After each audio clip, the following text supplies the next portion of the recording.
Hello मेरे प्यारे विद्यार्थियों, देखिए आज के इस क्लास में हम पॉलिटी के फर्स्ट चैप्टर के क्वेश्चन आंसर करवाएंगे। उसमें देखिए, इसमें बने रहिएगा और ध्यान से देखिएगा और जो पढ़ाए हैं पहले क्लास में उसको याद कीजिएगा कि क्या हम बोले थे और इसमें क्या हम बता रहे हैं। ओके, देखिए तो देखिएगा, स्टार्ट करते हैं हम क्वेश्चन। तो देखिए जो जो बोले हैं वही हम बताएंगे यहाँ पे। तो देखिए आप देखिए यहाँ क्या है, कुछ बातें बता रहे हैं, कुछ बातें बताते हैं तो उसके बारे में देखिए। जो बताए थे क्या है, अध्याय 1 है सत्ता की साझेदारी कैसे होता है। तो देखिए बेल्जियम के बारे में हम बताएंगे आपको। तो बेल्जियम है यूरोप का एक छोटा सा शहर है, क्या सॉरी छोटा सा एक देश है जो क्षेत्रफल में क्षेत्र में भारत के एक हरियाणा राज्य है उससे भी छोटा, उससे भी छोटा। बेल्जियम एक देश है जो भारत के राज्य हरियाणा है ना उससे भी छोटा है, समझे। यहाँ की आबादी है 2 लाख, यहाँ की आबादी कितना है, 1 करोड़ से थोड़ी अधिक है। क्या 1 करोड़ से अधिक है। जैसे हमारे बिहार में, यूपी में 22 करोड़ फैल गया, बिहार में 12 करोड़ हो गया होने वाला। अब देखिएगा यहाँ तक। तो देखिए बेल्जियम के पड़ोसी देश कौन है, तो बेल्जियम के पड़ोसी देश है ये फ्रांस है। देखिए यहाँ ये फ्रांस है। ओके, आपको दिख रहा है।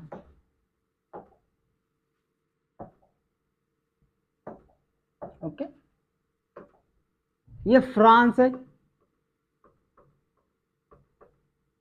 फ्रांस, नीदरलैंड और जर्मनी और क्या है लक्समबर्ग, लक्समबर्ग है। ओके, अब देखिए बेल्जियम की आबादी कितना है, तो हम बताएंगे आपको क्या कि 1 करोड़ से अधिक है। क्या 1 करोड़ से अधिक है। इतना तो हमारे एक बोलता है एक शहर में इससे ज्यादा रहता है। ओके, देखिएगा कि बेल्जियम की आबादी में विभिन्न भाषा बोले जाते थे। क्या बेल्जियम की आबादी में क्या विभिन्न भाषा बोले जाते थे, जिसमें से देखिएगा सबसे ज्यादा क्या था, सबसे ज्यादा प्रतिशत में कौन सा 79%।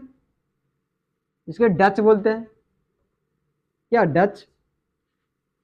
अब देखिएगा कि 40% यानी 40% था जो फ्रेंच भाषा, और जर्मन भाषा 1% यहाँ बोला जाता, जर्मन भाषा 1% बोला जाता था। ओके, यहाँ पे उतार ले जाइएगा।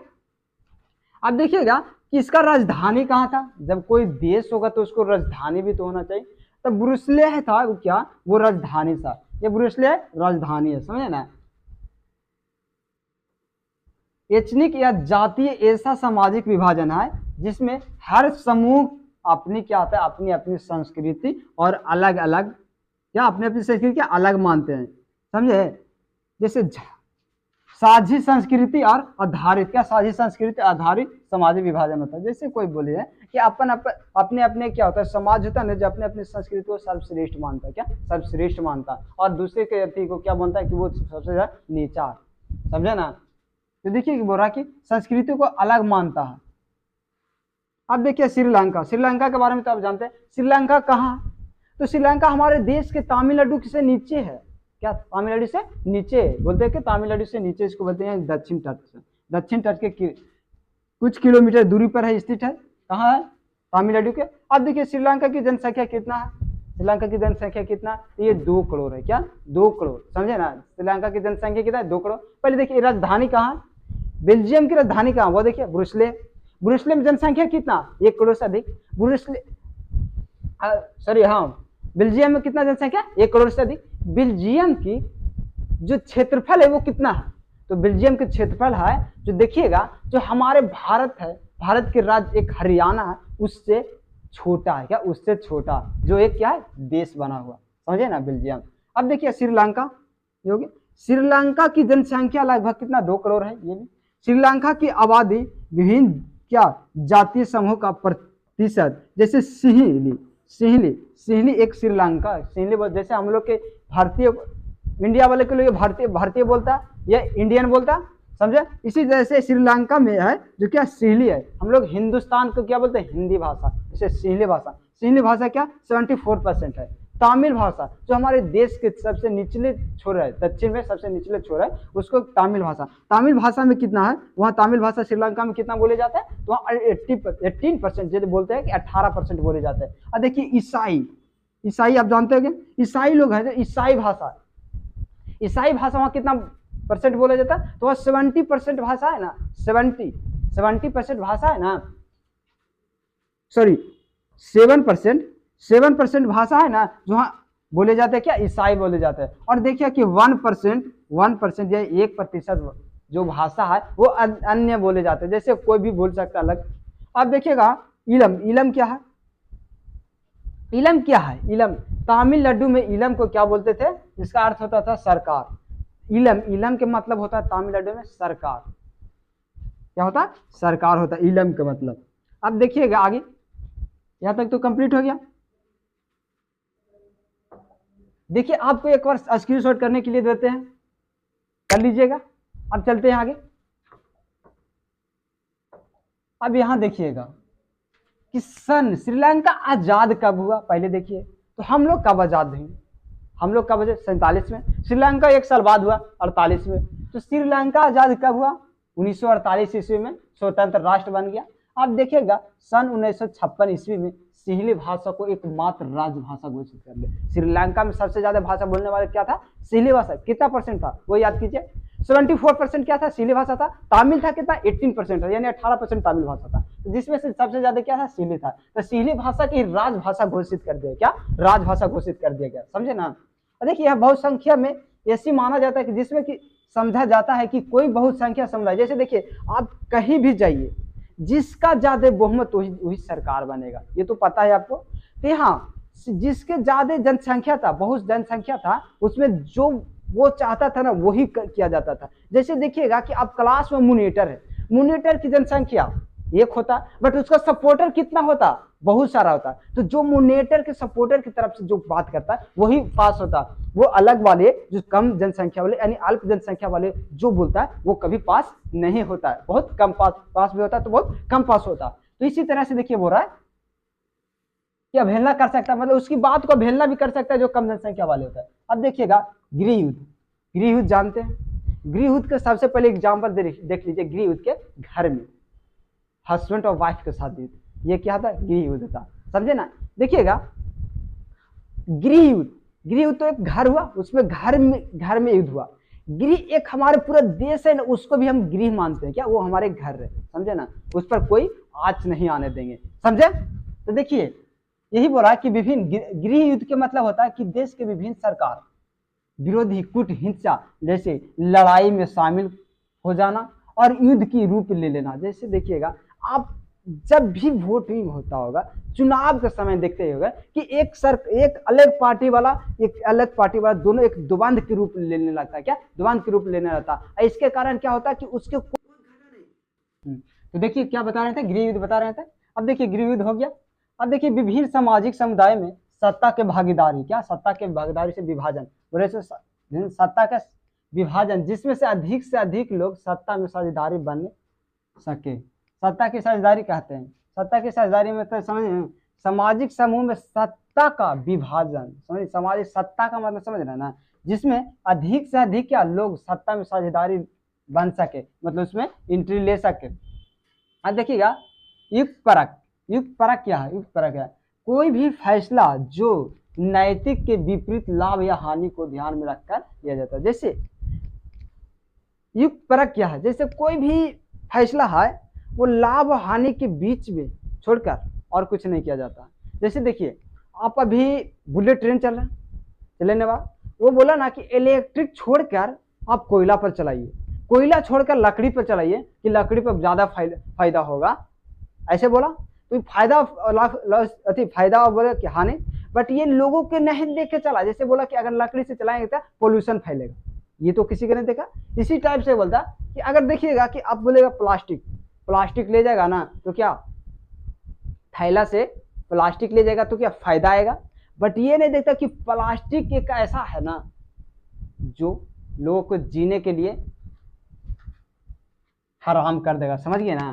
तो इसी टाइप से बोला कि फायदा युक्त परक क्या है, जो हानि और फायदा के देखता है, यानी विपरीत लाभ को में रखता है, यानी लाभ रखता है। तो जैसे सत्ता को साझेदारी वितरण, सत्ता को सरकार के विभिन्न अंगों को, जैसे विधायिका, कार्यपालिका, न्यायपालिका।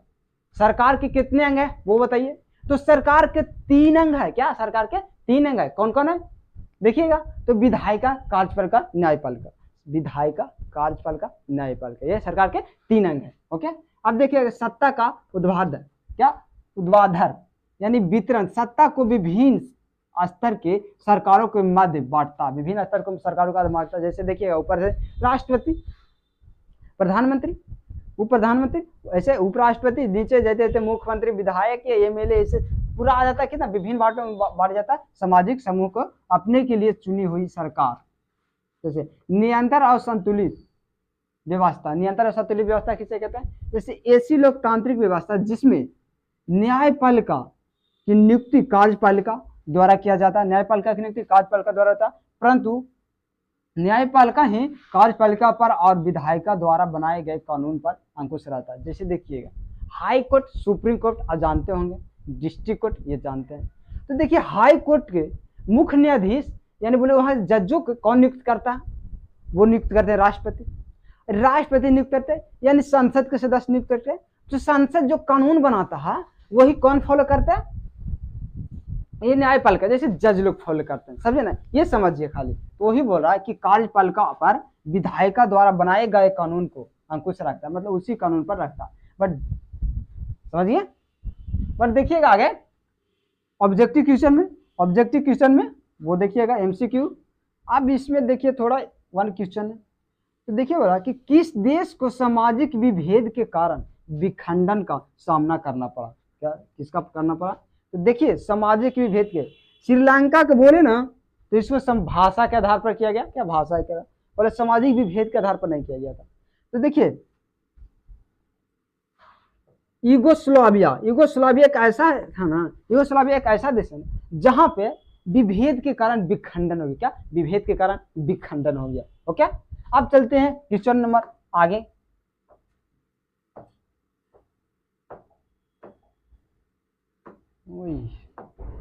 देखिए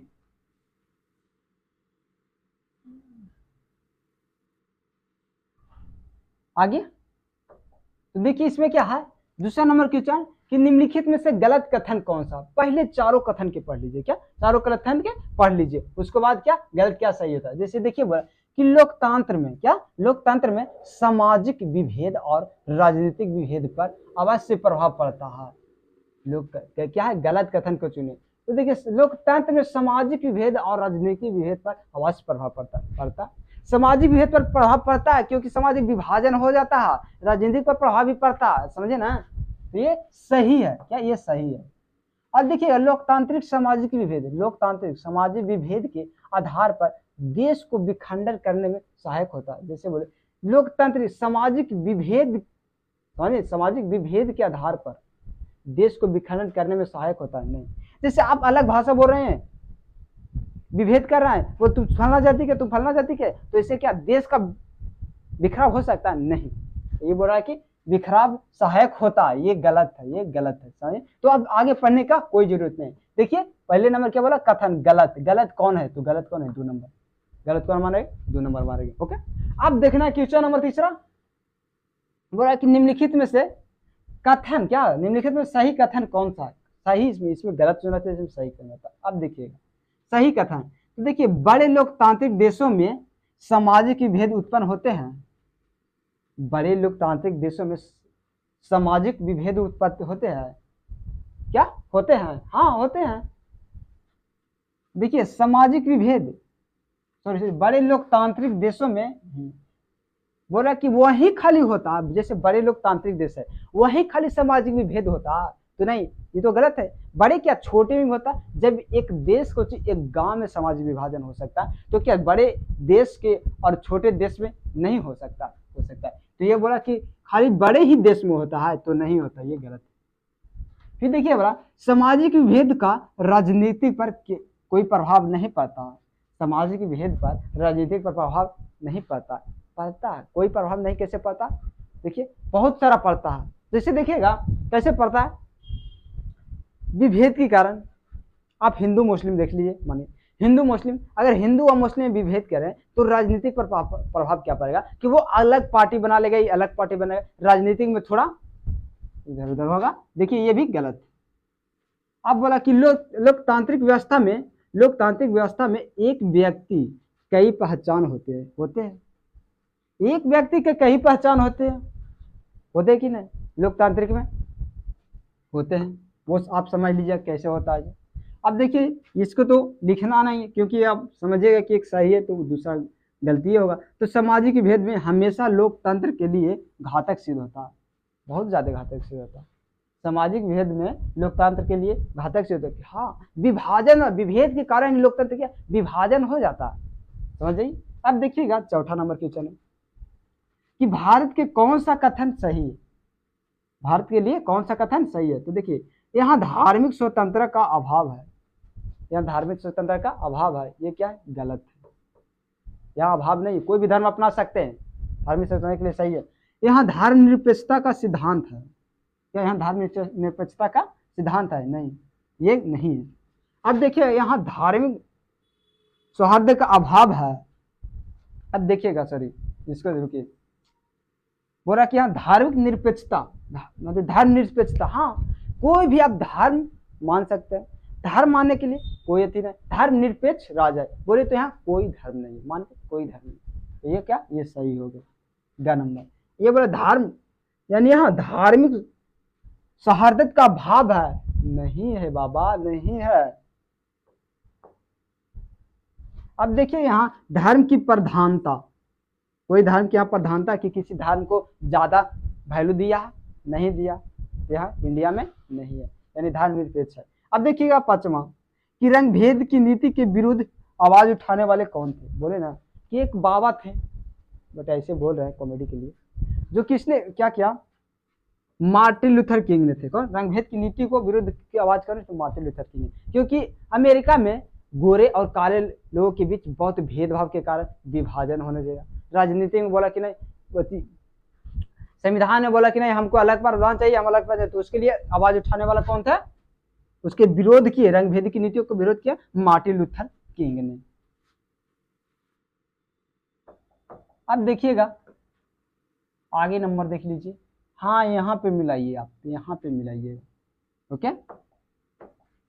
तो देखिए पहले नंबर भारत है, तो भारत के लिए कौन सा कथन है, तो विभिन्न भाषाई निवासियों में एकता की भावना है। भारत में विभिन्न भाषा निवासी में क्या एकता की भावना है, वो बताइए आप, बताइए तो है कि नहीं। तो देखिएगा यहां से पहले श्रीलंका, अब देखिए दूसरा श्रीलंका, श्रीलंका में प्राथमिकता भाषा किसे दिया गया था, सिंहली भाषा को क्या प्राथमिकता भाषा दिया गया था, समझ गए, सिंहली भाषा को क्या दिया गया प्राथमिकता भाषा दिया गया था, समझ आइए।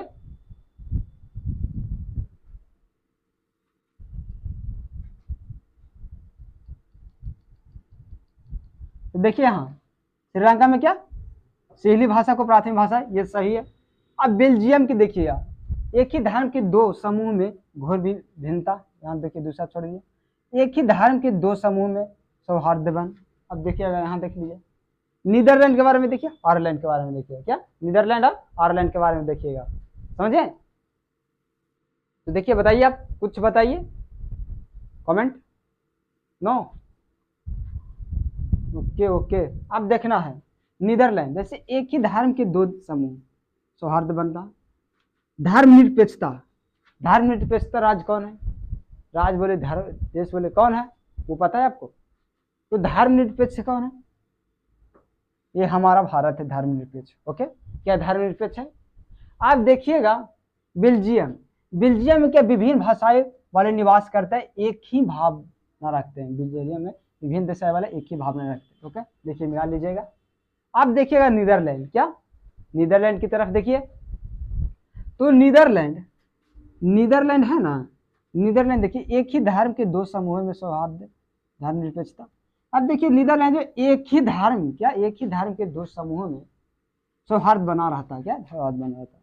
और देखिए लास्ट है अंतिम, वो बी से हमारा, यानी एक ही धर्म के दो समूह में घोर भिन्नता था, कहाँ था आयरलैंड में, प्रोटेस्टा था ना कठोर, ओके। अब देखना यहाँ से हो गया, यहाँ ऐसे कर सकते हैं कि देखिए ये एक नंबर, ये एक नंबर, ये दो नंबर, और यहाँ से देखिएगा ये 3 नंबर, और ऊपर वाला क्या, सॉरी ऊपर वाला 3 नंबर, ये की नंबर कितना आएगा, ये 4 नंबर, और ये 5वां नंबर। ओके, ऐसे आप मिला लीजिएगा, जैसे देख मिलाइएगा ना, इसके सामने लिख ले जाइएगा। ओके, अब चलते हैं आगे। अब देखिएगा यहाँ पे आप ध्यान दीजिए, आपको थोड़ा देर टाइम देते हैं। इसमें क्या होगा इसमें क्या होगा जो देखिएगा, समझ आइए।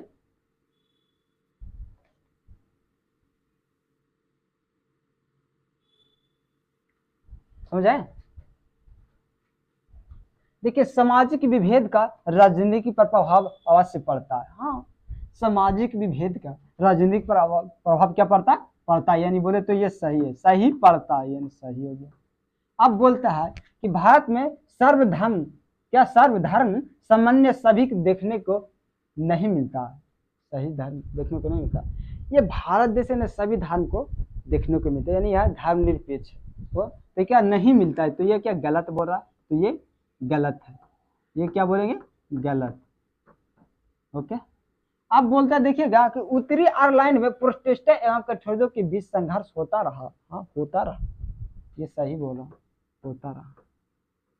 ओके, अब देखिएगा चौथा नंबर क्वेश्चन है कि युगोस्लाविया का विखंडन सामाजिक विभेद के परिणाम पर हुआ। हाँ, सही, ये परिणामी विभेद हुआ, समझे। इस क्या युगोस्लाविया का विखंडन सामाजिक विभेद का परिणाम है, सही है। अब देखिएगा, बेल्जियम के लोगों देश से अधिक अपनी भाषा का प्यार करते थे। नहीं, बेल्जियम के लोग अपनी देश से ज्यादा प्यार करते थे जितना भाषा से नहीं। ओके, तो क्या होगा, सॉरी ये गलत होगा।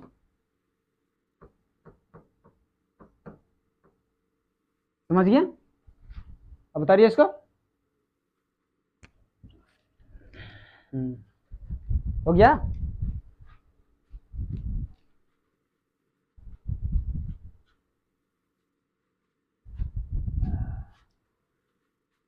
अब देखिए आगे नंबर क्वेश्चन नंबर आगे देखिए।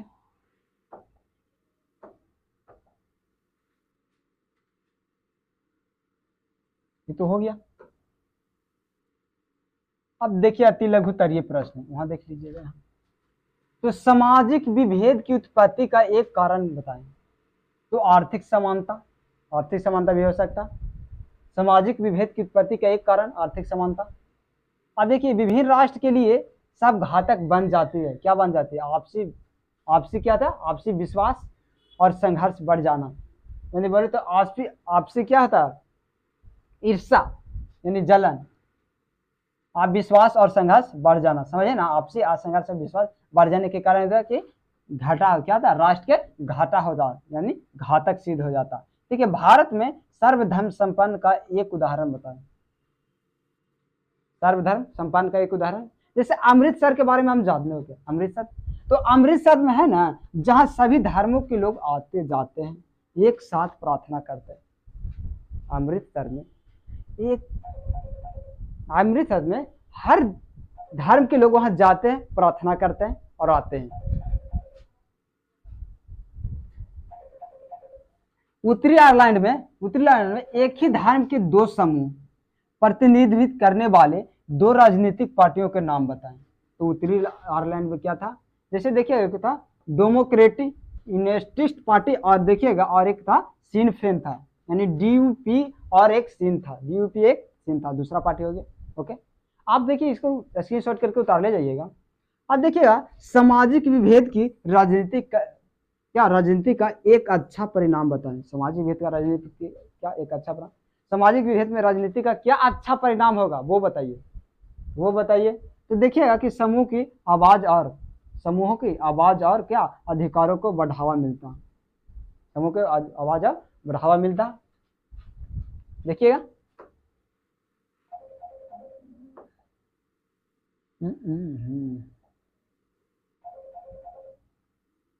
अब हो गया। अब देखिएगा किसमें, तो ये क्वेश्चन था जो बुक में था। अब देखिए कुछ न्यू क्वेश्चन हम लाते हैं, समझे ना, जिससे कि आपको अच्छा से फील होगा कि क्या पढ़े हैं उसके बारे में। तो देखिएगा इसमें कि कुछ और क्वेश्चन करवा देते हैं। ये वाला ये क्वेश्चन देखिएगा कि 1970 से 1993 ईस्वी के बीच बेल्जियम के संविधान में कितनी बार संशोधन किया गया, कितनी बार संशोधन किया। बोलता है कि 1970 से 1993 ईस्वी के बीच बेल्जियम के संविधान में कितनी बार संशोधन किए गए। बोलिए कितने बार संशोधन किया गया। तो हाँ 4 बार संशोधन किया गया, क्या हाँ 4 बार संशोधन किया गया। ओके, अब देखिए आगे, देखिए फिर आप कुछ क्वेश्चन है तो देखिएगा यहाँ,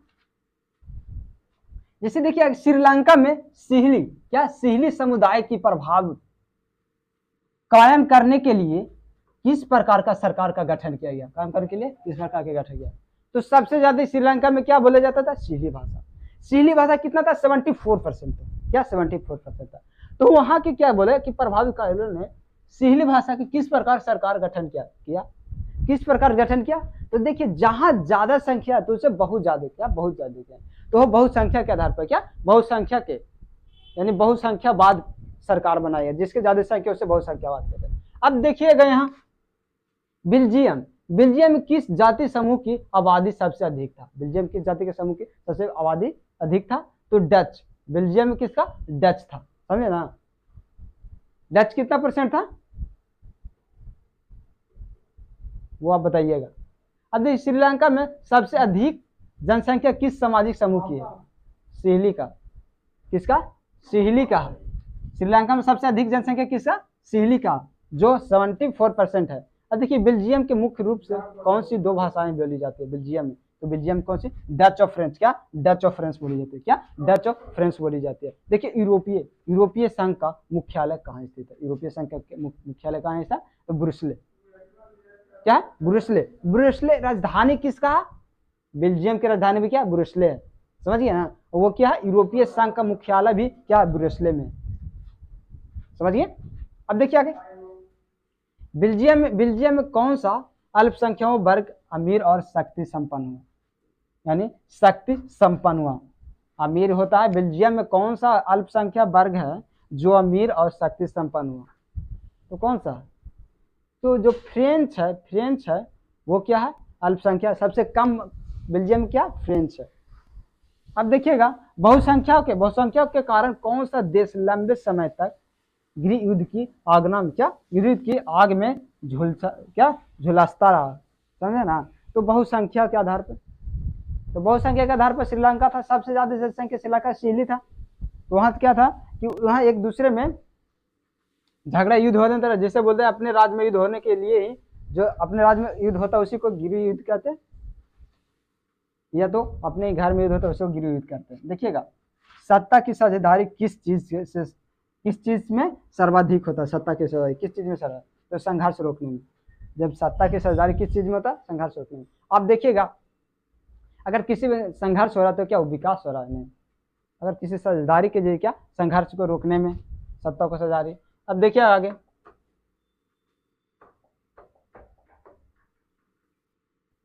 देखिए 2 क्वेश्चन और बताते हैं इस पे।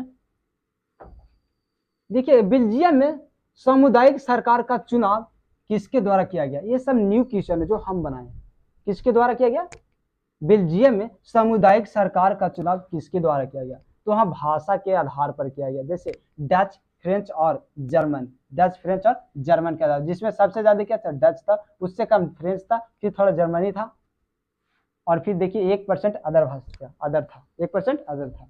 अब देखिएगा कि श्रीलंका में सिहली भाषाई लोगों का संबंध किस धर्म से था, तो बौद्ध धर्म से, क्या बौद्ध धर्म से, समझे, किस धर्म से था, बौद्ध धर्म से। जानते हो कि वहाँ बौद्ध धर्म के प्रचार किसने किया, अशोक के बेटा था, ये आगे चल के हिस्ट्री में पढ़ाएंगे। ओके, यहाँ तक कंप्लीट है। अब देखिए अति लघुतरीय प्रश्न है ना, जो अगले क्लास में कराएंगे। ओके, यहाँ तक देखने के लिए धन्यवाद। ऐसी बने रहिए और इंटरेस्ट के साथ पढ़िए।